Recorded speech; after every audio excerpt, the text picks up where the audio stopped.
समाज को सिखाइए। कैसे पार होएंगे?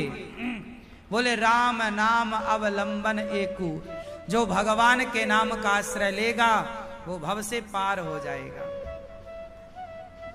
जो राम नाम का आश्रय लेगा वो भव से, इसलिए कहता हूं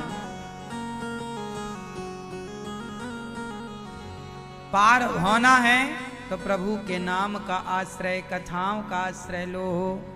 केवट ने कहा, केवट उतरे दंडवत कीन्हा, केवट उतरी दंडवत कीन्हा, प्रभु सकुच यही नहीं कछु दीन्हा। पियहि अकीसिय जान निहारी, मनि मुंदरी मन मुदित उतारी। कहूँ कृपाल लेहि उतराई, केवट चरण गहे अकुलाई। नाथ आजु में काहे न पावा, मिटे दोष दुख दारिद दावा। बहुत काल में कीन्ही मजूरी, आजो दीन विधि बनी भली भूरी। अब कछु नाथ ना चाहिए मोरे, दीन दयाल अनुग्रह तोरे। फिरती बार मोहि जो देवा, सो प्रसाद में सिर धर लेवा। राम जी ने देखा कि केवट को कुछ उतराई दे दूं, तो सीता जी ने अपनी मुंदरी, मुंदरी किसे कहते हैं? मुंदरी, क्यों मुंदरी समझते हो? अरे सास पूछती, अरे बहू हमारी मुंदरी कहां रखी है? मुंदरी, मुंदरी, ओ बहू सास की मुंदरी कहां है? मुंदरी समझती हो? नहीं समझती हो। कुची समझती हो? कुची, कुची समझते हो भैया? अरे बहू कुची कहां है? कुची समझते हो? रामचरितमानस में बिल्कुल गांव की भाषा है। कुची मतलब चाबी। ए चाबी कहां है? कुची कहां है? कुची। मुंदरी अंगूठी, अंगूठी कहां है? हाँ या ना? अरे बहू गड़ई कहां है? गड़ई, गड़ई जानते हो? मैया गड़ई जानती हो क्या? थाली। गड़ई मतलब मैया बताएंगे हमारी ब्रह्माणी। गड़ई मतलब है आटा, आटा। गड़ई मतलब लोटा। ए गड़ई कहां है? गड़ई मतलब लोटा, गड़ई।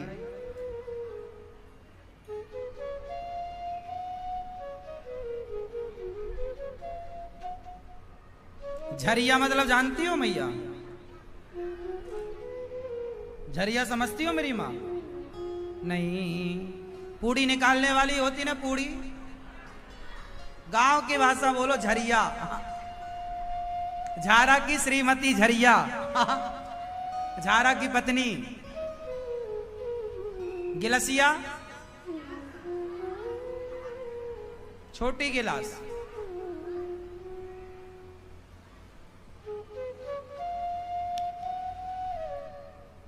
सकोरा, सकोरा समझते हैं?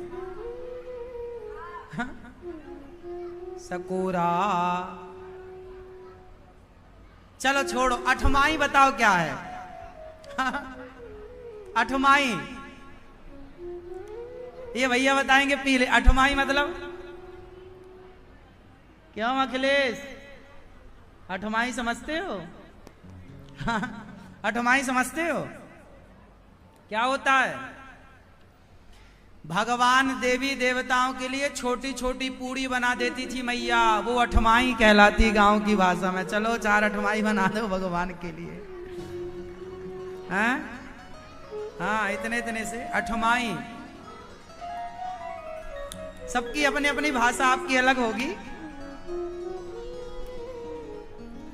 ये गांव की भाषाएं ना जिंदा रखिएगा थोड़ा अपने गांव की। ये सब प्राचीन भारतीय भाषा है। ये सब ऐसी ऐसी भाषा है, ऐसे शब्दों को समझने के लिए बड़ा विवेक। छत्तीसगढ़ की भाषा अलग है, गुजरात की भाषा अलग है। गांव कुछ भाषा, कुछ शब्द ऐसे थे जो सेम थे पूरे भारत में। भाषाएं अलग थी, बोलने का तरीका अलग था, कुछ शब्दावली एक सी थी। हाँ तो राम जी बोले, एक सीता मैया अंगूठी देती है, मुंदरी। राम जी ने केवट को दी। केवट, ये भैया अंगूठी रख लो तुम, उतराई में पैसा तो है नहीं, अंगूठी रख लो। केवट बोले, सरकार मैं उतराई नहीं ले सकता आपसे। क्यों? क्योंकि आप भी केवट हो, मैं भी केवट हूं। और नाई से ना नाई ले तो धोबी से ना धोबी ले तो उतराई दे के नाथ जात ना बिगाड़ी हो। नाई से ना नाई ले, क्या मतलब हुआ? नाई लोग नाई से शेविंग करवाने के पैसा नहीं लेता, धोबी से धोबी कपड़ों की धुलवाई का पैसा नहीं लेता, तो केवट से केवट उतराई कैसे लेगा? राम जी बोले, भैया मैं थोड़ी केवट हूं, मैं तो क्षत्रिय हूं। केवट बोले, गलत। कैसे गलत? केवट बोला, सरकार आप भी पार लगाते हो, मैं भी पार लगाता हूं। आप मेरे घाट आए तो मैंने आपको पार लगाया, जब मैं मर के आपके घाट आऊं तो भव सागर से आप पार लगाइएगा। ये उतराई मुझे दे दो। केवट उतरी दंडवत कीन्हा, चरणों में गिर पड़ा राम जी के। राम जी ने केवट को हृदय से लगाया। बहुत कीन्ही प्रभु लखन सिया, नहीं कछु केवट ले। विदा कीन्ह करुणायतन, भगति बिमल बरु दे। अपनी भक्ति का वरदान देकर राम जी ने केवट को विदा किया। केवट बोला, मैं संग संग चलूंगा। तब मज्जनु करी रघुकुल नाथा, पूजी पार्थिव नायऊ माथा। शंकर जी गंगा के तट पर आगे छोटे से शिवलिंग बनाते हैं, पूजा करते हैं, विसर्जित कर देते हैं। राम जी जंगल में भी अपना पूजा पाठ नहीं छोड़ते, और आप लोग महलों में रह के भी छोड़ देते हैं पूजा। तब प्रभु भरद्वाज पहीं आए। तब भरद्वाज ऋषि बसते थे प्रयागराज में। प्रयागराज में राम जी आए भरद्वाज ऋषि के पास। दंडवत की भरद्वाज जी से वार्ता हुई, प्रेम से आनंद से राम जी वहां विराजे। संतों का दरस परस किया, राम प्रणाम कीन सब काहू। मुदित भय लहि लोयन लाहू। राम जी सबको प्रणाम कर रहे हैं, और अब बहुत समय संतों के पास रहकर अब राम जी बोले, मैं आगे किस रास्ते से जाऊं? संतों ने रास्ता सुझाया। राम जी चित्रकूट की ओर चले। तेहि अवसर एक तापसु आवा। तभी राम जी से मिलने एक तपस्वी आया। कहा जाता है कि वो तपस्वी हनुमान जी हैं, और कुछ लोग कहते हैं कि गोस्वामी तुलसीदास जी ही वो तपस्वी बनकर राम जी का दर्शन करने गए। तेज पुंज लघु वयस सुहावा। इसके बाद राम जी गांव से गुजर रहे हैं। थके नारी नर प्रेम प्यासे। एक गांव में कुछ स्त्रियां कुएं से पानी भर रही थी। राम जी थक चुके थे, सीता जी थक चुकी थी, थोड़ा गर्मी थी, थोड़ा विश्राम। तो वहां कुएं में पानी भर रही स्त्रियां। तो राम जी एक पेड़ की छांव में बैठ गए। सीता जी वहां कुछ नारियां थीं, तो उन नारियों के पास गई। सीता मैया स्त्रियों के पास चली गईं, और जहां पुरुष बैठे थे वहां राम जी बैठ गए। लक्ष्मण जी पानी लाकर राम जी के चरणों को धो रहे हैं। पांव गर्म हो गए हैं ना, थोड़ा कंकड़ पत्थर, मौसम गर्म था, चरणों को थोड़ा शीतलता प्रदान कर रहे हैं। सखियों के संग सीता जी, जो कुएं में पानी भरने आई महिलाएं, वो राम जी को देख रही हैं स्त्रियां, और सीता जी से पूछ रही हैं, अरे सीता कौन हो तुम? सीता जी ने अपना परिचय दिया, मैं सीता हूं। अच्छा, ये जो दो पुरुष हैं बड़े सुंदर, ये कौन है तुम्हारे? देखो, आपसे कोई पूछे कि ये पुरुष कौन है, तो आप कहते ये मेरे हस्बैंड है। सीधा ठेठ भाषा आप बोलते। सीता जी से पूछा गया कि ये दो पुरुष हैं, ये कौन है?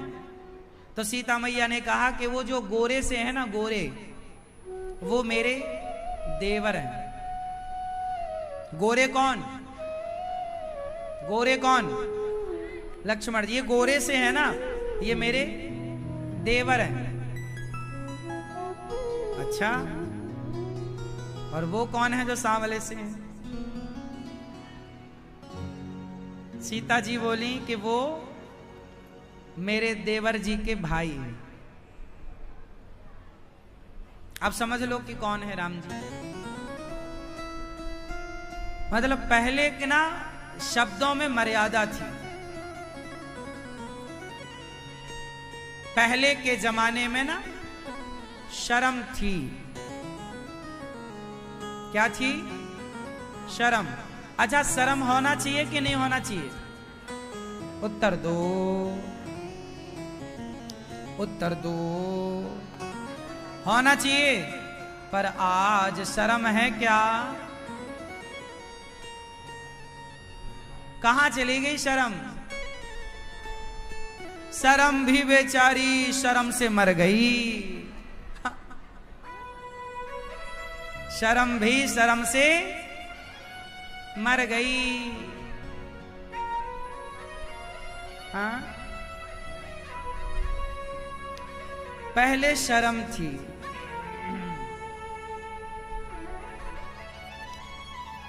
अपने पति से क्या बोलना है, क्या नहीं बोलना, किस तरह बोलना है, समाज के सामने किस तरह। देखो, आप पति पत्नी का प्यार है और होना भी चाहिए, लेकिन आप दोनों के प्यार को संसार को दिखाने की क्या जरूरत है?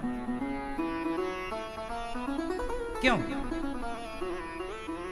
पति पत्नी में प्रेम है और होना भी चाहिए, अच्छा है, लेकिन उस प्रेम को संसार को दिखाने से क्या होगा? हाँ या ना? और आजकल का ना प्यार जो है वो भी दिखावटी हो गया। रियल कुछ नहीं बचा, सब दिखावटी।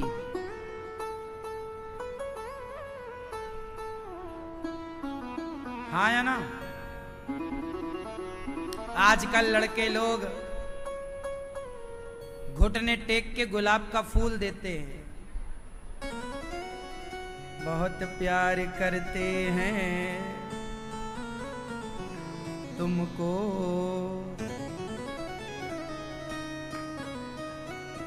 है ना? घुटने टेक के।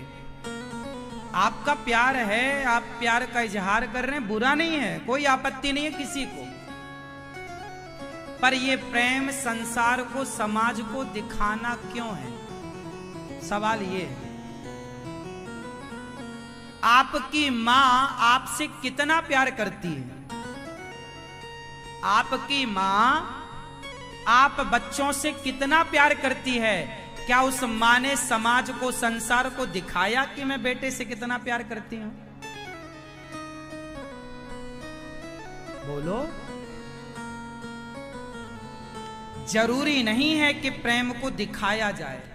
प्रेम दिखाने का विषय नहीं है। ये प्रदर्शन हो ही नहीं सकता प्रेम का।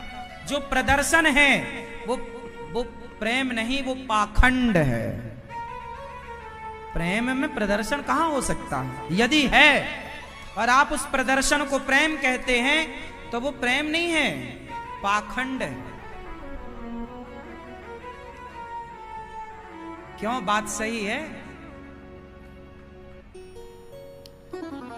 पति पत्नी को समाज के सामने मर्यादित रहना चाहिए। आप अकेले में प्रेम करिए, कोई बुराई छोड़िए, लेकिन आप उल्टा करते हैं। अकेले में तो लड़ते हैं। आप अपनी पत्नी से अकेले में लड़ते हैं और समाज के सामने गुलाब देकर ये बताना चाहते हैं, देखो हमारी कितनी बढ़िया चल रही है गृहस्थी। वो तो तुम्हारी आत्मा जान रही है कि कितनी बढ़िया चल रही है। आजकल लोग ना दिखावे का जीवन जी रहे हैं।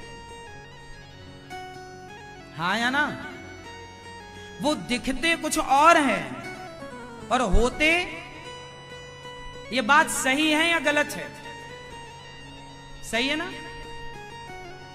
चार लोगों के सामने वो ये दिखाएंगे कि देखो हम कितने प्यार से रहते हैं, और अच्छा भी है।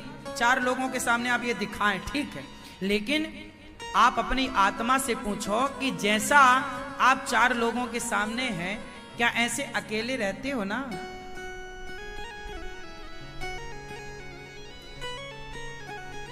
वो आपने सुना होगा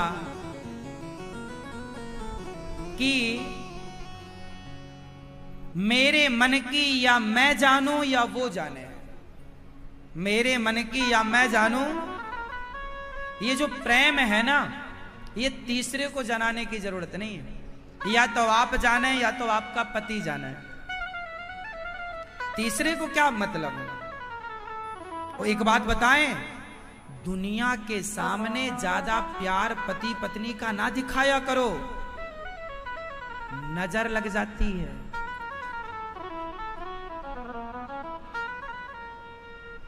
ये दुनिया को पता लग जाए कि तुम दोनों बहुत प्यार से रहते हो, तुम्हारे घर में भाई भाई बहुत प्यार से रहते हैं साहब, ये दुनिया पूरी ताकत लगा देगी तुम भाई भाई को अलग करने में, अपने पति पत्नी को अलग करने में। क्या कैकई को अलग करने में मंथर ने ताकत नहीं लगा दी?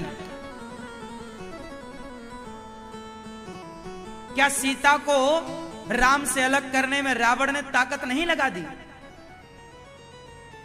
क्या सीता को राम से अलग करने में समाज ने, जनता ने, राम की प्रजा ने ताकत नहीं लगा दी?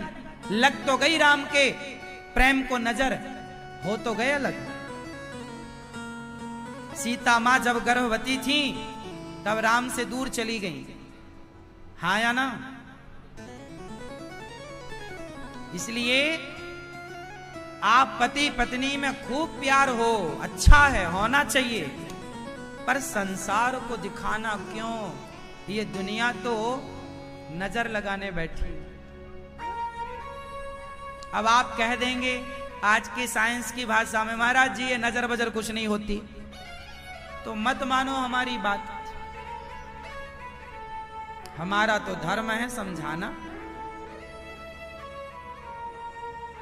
बिल्कुल मत मानिए आप, क्या दिक्कत है? हाँ या ना?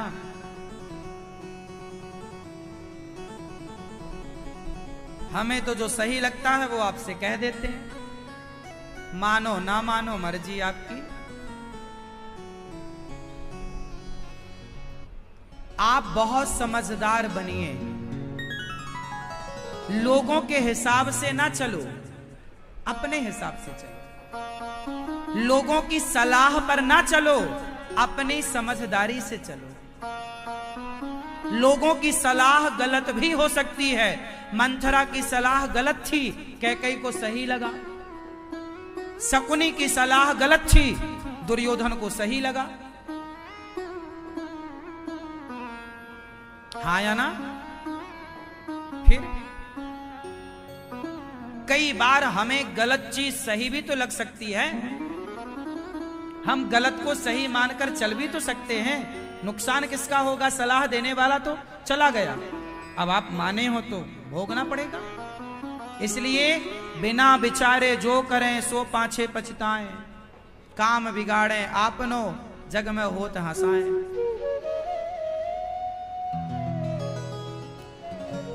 प्रेम बहुत गहरी चीज है। सीता मां पानी पी रही हैं, लक्ष्मण जी पानी पी रहे हैं, और उभय अब चले उभय बीच सिया सोहति कैसे, ब्रह्म जीव बिच माया जैसे।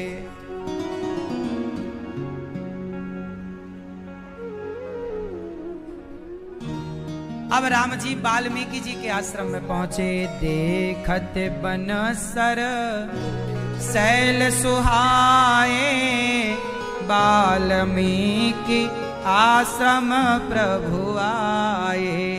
वाल्मीकि जी के आश्रम में राम जी आए, वाल्मीकि जी को प्रणाम किया, वाल्मीकि जी को सबको नमस्कार किया। राम जी वाल्मीकि, ये वही वाल्मीकि जी हैं जिनके यहाँ आखिरी में माता सीता जी आएंगी। पहले से राम जी आके व्यवस्था देख रहे हैं वाल्मीकि जी के आश्रम में। वाल्मीकि जी मुनि कहूँ राम दंडवत। देखो, राम भगवान होते हुए भी संतों को प्रणाम, संतों को देखकर राम जी चरणों में लेट गए। राम मुनि कहूँ राम दंडवत कीन्हा, आशीर्वाद विप्रवर दीन्हा। भगवान है पर संतों का, ब्राह्मणों के चरणों में राम गिर रहे हैं। और आजकल का बेटा अपने माँ के घुटने छू रहा है, उसे पांव पड़ने का ज्ञान नहीं है, उसे दंडवत का मतलब नहीं पता। दंडवत मतलब क्या होता है?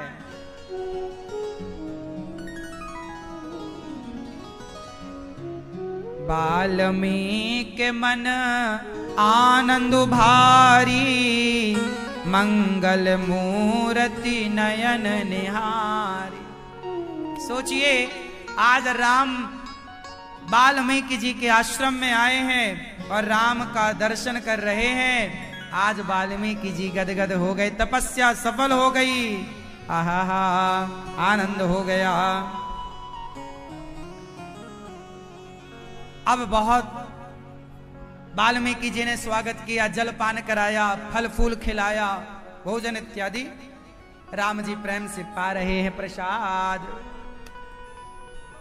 राम जी आनंद से हैं। तभी राम जी ने संत जी के चरणों में प्रणाम करके कहा, गुरुदेव मुझे रहने का कोई स्थान बताओ, मैं कहां रहूं।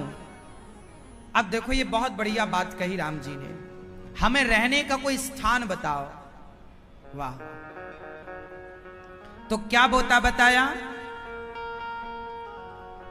प्रभु आपको रहना है? हाँ। राम जी का गुणगान कर रहे हैं वाल्मीकि जी। हे प्रभु, आप भगवान हो, आप भगवान हो, पर आप मनुष्य के रूप में हो, आपको वही जान सकता है। सोई जानहि जेहि देहु जनाई, सोई जानहि जेहि देहु जनाई, जानत तुम्हि होई जाई। हे प्रभु, आप को वही जान सकता है जिसे आप जनाओ। और सुना, आप कहां रहो? अब बताओ राम जी कहां रहते हैं? आप बताओ राम जी कहां रहते हैं? आप बताओ कहां रहते हैं राम जी?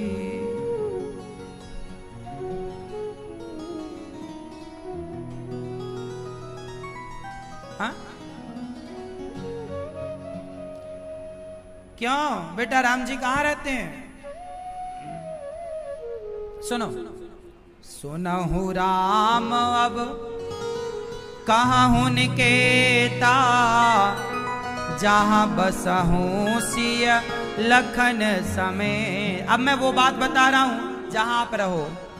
जिनके श्रवण समुद्र समाना, कथा तुम्हारी सुभग सरिनाना। हे राम, जो कथा सुनते हैं, कथा सुनने वाले जो भक्त हैं और जो कथा सुनकर अघाते नहीं हैं, कथा सुनने की इच्छा जिज्ञासा बनी रहती है, उनके हृदय में आप रहो राम।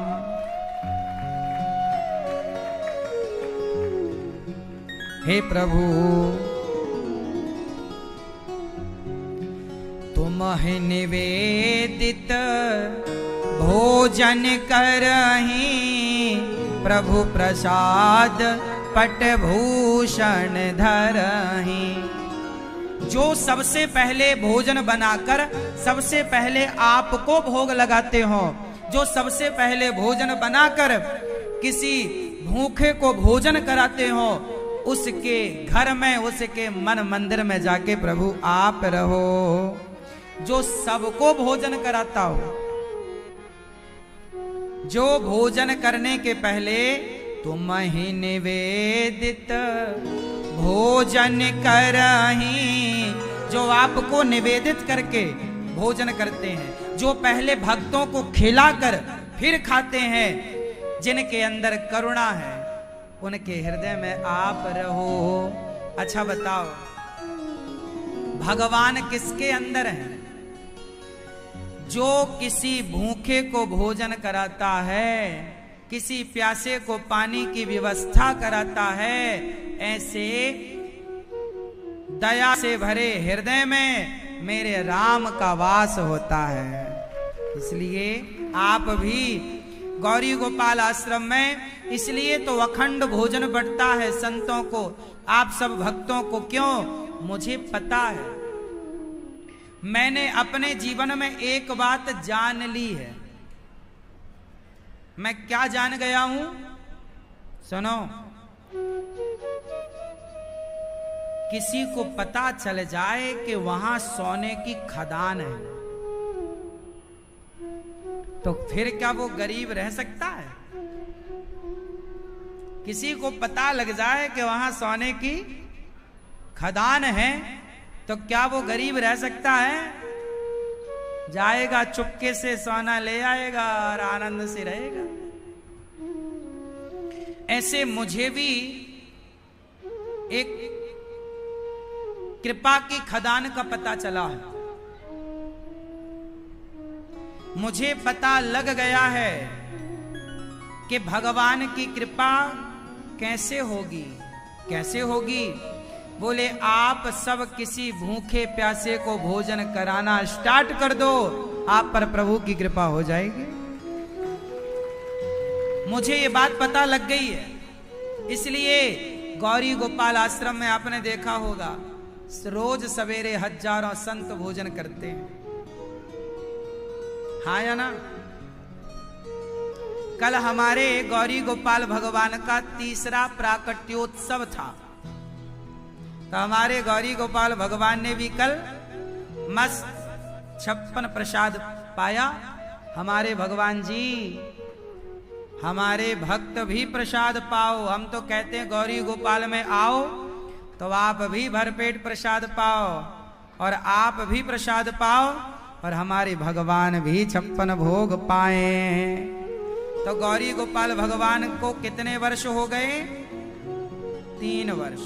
ये तीसरा उत्सव था, प्राकट्य उत्सव गौरी गोपाल भगवान का।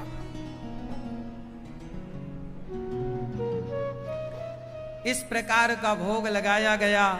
कल प्रभु की पूजा हुई, भगवान को दूध से, दही से, घी से, शक्कर, शहद, प्रभु की सेवा हुई, स्नान कराया गया, पूजा हुई। यार क्यों?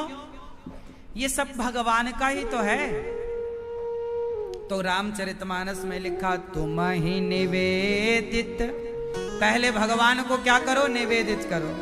पहले हे प्रभु आप पाओ, तुम ही निवेदित भोजन करही। प्रभु को भोग लगाओ मस्त बढ़िया से। भगवान को 56 भोग कभी कभी आप भी लगाया करो। और केवल भगवान को नहीं, गौरी गोपाल भगवान को भी भोग लगता है। और गौरी गोपाल भगवान के भक्त आप सब जब आते हो तो आप सबको भी भरपेट भोजन मिलता है। हमें पता है कि इस धरती में अन्न दान से बड़ा कोई दान, सारे दान एक तरफ और अन्न दान एक तरफ। अन्नदान, सवेरे गौरी गोपाल आश्रम में संत आते हैं, सबको भोजन देकर के सुबह दिन की शुरुआत होती है। सबको पेट भर भोजन, बहुत अच्छा लगता है। जब आप किसी भूखे को भोजन कराते हैं, किसी को अन्न देते हैं, तो आपके हृदय में प्रसन्नता होती है। सवेरे सवेरे संतों का दर्शन, संतों को अन्नदान, इससे बढ़कर क्या होगा। आप भी अपनी बेटी के नाम, बेटे के नाम से एक दिन का अन्न क्षेत्र जरूर बंटवाना, ताकि आपको भी अन्नदान का फल प्राप्त हो। अन्नदान से आयु बढ़ती है, यश बढ़ता है, सब कुछ मिलता है मेरी मां। बच्चों से ना कुछ दान कराओ, बच्चों से बच्चों को देने वाला बनाओ। हे विधाता, बोलो हे भगवान, प्रेम से बोलो हे श्रीमन नारायण, हमें देने वाला बनाइए, हमें किसी के आगे हाथ ना पसारना पड़े। हे नाथ, इतनी दया कीजिए, इतनी करुणा कीजिए, इतनी कृपा कीजिए कि मेरे हाथ सदा देने के लिए आगे बढ़ें। मुझे ईश्वर देने वाला बनाओ। हे परमात्मा, मुझे आप देने वाला बनाओ। आप भी गौरी गोपाल आश्रम में जो संतों को भोजन बंटता है, आप भी अपनी ओर से बंटवाओ। आप भी अन्नदान। इन संतों को यहां भोजन मिलता है, पर रहने को कोई जगह नहीं है संतों के पास, बेचारे फुटपाथ पर सोते हैं। तो मेरे मन में संकल्प हुआ कि इन संतों को एक संत निवास बनाकर दें। आप सब यदि चाहेंगे तो आप सब संतों के लिए 1 गज 2 गज भूमि देंगे, जहां संतों के लिए एक संत निवास बनाया जाएगा और वहां संत लोग प्रेम से रहकर भजन करेंगे। संतों के लिए संत निवास बनाना सही है कि गलत है? सही। तो आप सब 1 गज 2 गज भूमि का सहयोग करेंगे। देखो, आप सबके सहयोग से ये गौरी गोपाल की भूमि खरीदी गई और आज इसमें कितना पुनीत कार्य चल रहा है। कितनी वृद्ध माओं को सहारा मिला, कितने लोगों को भरपेट भोजन इस भूमि में मिल रहा है, कितने लोग यहाँ बैठ के कथा सुन रहे हैं। तो क्या ये भूमि दान करने वाले भक्तों को पुण्य ना मिलेगा? इसलिए हमारे ना रहने पर भी हमारे द्वारा दी गई भूमि रहेगी, इसलिए भूमि दान कीजिएगा। भूमि दान सबसे उत्तम दान है, आप करने योग्य हैं, कीजिएगा संतों के संत निवास के लिए। गौरी गोपाल आश्रम में एक अखंड रसोई चलती है। क्या चलती है?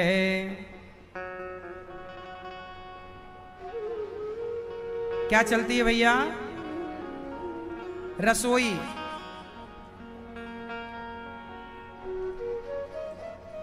तर्पण होम करहि विधि नाना, विप्र जीवाय देहि बहुदाना। राम जी कहां रहते हैं? जहां अन्नदान, अन्न क्षेत्र जानते हैं? यहां एक ऐसा अन्न क्षेत्र चलता है, रसोई चलती है, जहां वृंदावन में आए आप जैसे भक्त, कभी भी आओ, कहीं से आओ, सबके लिए भरपेट भोजन की व्यवस्था गौरी गोपाल आश्रम में है। आप में से कितने लोगों ने प्रसादी पाई? गौरी गोपाल जी की रसोई ग्रहण की पाई ना? सबको भरपेट भोजन मिला? हाँ या ना? पैसा लगा कोई आपका? नहीं। सबको निःशुल्क भोजन बट रहा है गौरी गोपाल में या नहीं? हाँ या ना?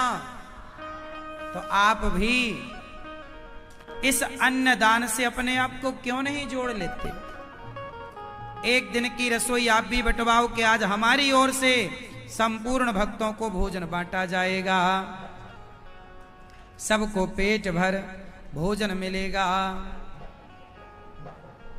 आप भी एक दिन का सेवा कार्य लो कि आज हमारी ओर से सब भक्तों को भोजन। गौरी गोपाल रसोई में आप भी जुड़िएगा और आप भी अन्नदान अपने हाथ से कीजिएगा। भूखे को भोजन कराओ मेरी माँ, यही साथ जाएगा। सुनो, खाया